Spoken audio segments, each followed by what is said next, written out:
ایک شخص کے گھر والوں نے اپنی پسند کی شادی کی، وہ آدمی اس رشتے پر خوش نہیں تھا۔ پہلے دن سے ہی اس نے اپنی بیوی کو بیوی نہیں سمجھا، بلکہ صرف اسے اپنی نوکرانی سمجھتا تھا۔ کبھی اس نے اپنی بیوی سے ہنسی مذاق نہیں کیا، بس ہر وقت وہ اسے صرف روب کے ساتھ کام بتا دیتا، اور بیوی بھی ایسی صابر تھی کہ حکم سنتے ہی اس کام میں لگ جاتی تھی، اور صبر کر کے اپنے خدمت کے کاموں میں لگے رہنا اس کا شیوا تھا۔ بیوی کا ظالم خاوند تھوڑی سی غلطی اور کوتاہی پر اسے بہت مارتا اور پیٹتا تھا۔ بیوی کو بالکل یہ حق حاصل نہیں تھا کہ وہ کبھی کوئی بات اس سے پوچھ سکے۔ آخر کار شوہر نے سوچا کہ کیوں نہ اس سے ہمیشہ کے لیے جان چھڑے لی جائے۔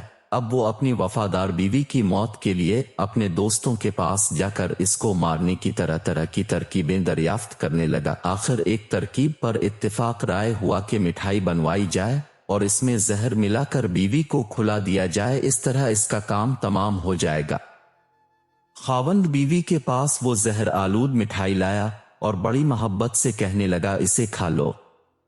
بیوی اس کی زندگی میں پہلی دفعہ اتنی محبت دیکھ کر بہت خوش اور حیرت زدہ ہوئی، اور اسے یہ بھی یقین ہو گیا تھا کہ اس مٹھائی میں زہر ہے۔ خاوند نے کہا، اسے کھا لو۔ بیوی نے 3 دفعہ پوچھا، کھا لوں؟ اس ظالم نے بھی تینوں دفعہ یہی کہا کہ کھا لو۔ اس بے مثال اطاعت شیار بیوی نے اس زہر آلود مٹھائی کو خاوند کا حکم سمجھ کر کھا لیا۔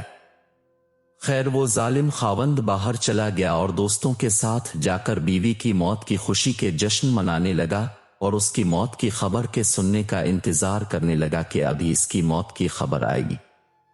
وہ یہ سوچ ہی رہا تھا اور اندر اندر خوش بھی تھا۔ اتنے میں ایک آدمی بھاگتا ہوا آیا اور کہنے لگا کہ جلدی گھر چلو، تمہاری بیوی کی آخری سانسیں ہیں اور وہ بار بار تمہارا نام لے رہی ہے۔ جب یہ ظالم خاوند گھر پہنچا تو بیوی سامنے پڑی تھی، منہ سے جھاگ بہہ رہی، زندگی موت کی جنگ لڑ رہی تھی۔ جب یہ قریب گیا تو بیوی، جس میں اٹھنے کی سکت تک نہیں تھی، اٹھی اور اس کے پاؤں میں پڑ کر گڑ گڑا کر کہنے لگی کہ مجھے معاف کر دینا کہ میں آپ کے قابل نہ بن سکی، قصور سارا میرا ہے، میں آپ کی خدمت بھی نہ کر سکی۔ اور اس کی طرف ٹکر ٹکر حسرت بھری نگاہوں سے دیکھنے لگے۔ اس کی آنکھوں میں آنسو تھے کہ رکنے کا نام ہی نہ لیتے تھے۔ اس کی یہ تابعداری اور فرما برداری اور سچی محبت اور خلوص کو دیکھ کر اس آدمی کی آنکھیں کھل گئیں۔ بس جیسے ہی اللہ نے اس کے دل کی آنکھیں کھولی، وہ جلدی سے اپنی بیوی کو لے کر ہسپتال کی طرف بھاگا۔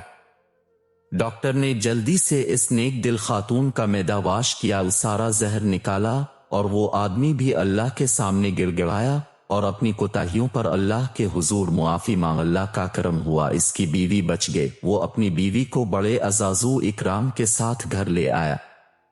دن بدلے بیوی کا سب رنگ لاوا، اب وہی خاوند جو دوسروں کے سامنے اس کی بے عزتی اور نوکرانیوں والا سلوک کرتا تھا، نہایت اکرام واعزاز کرنے لگا۔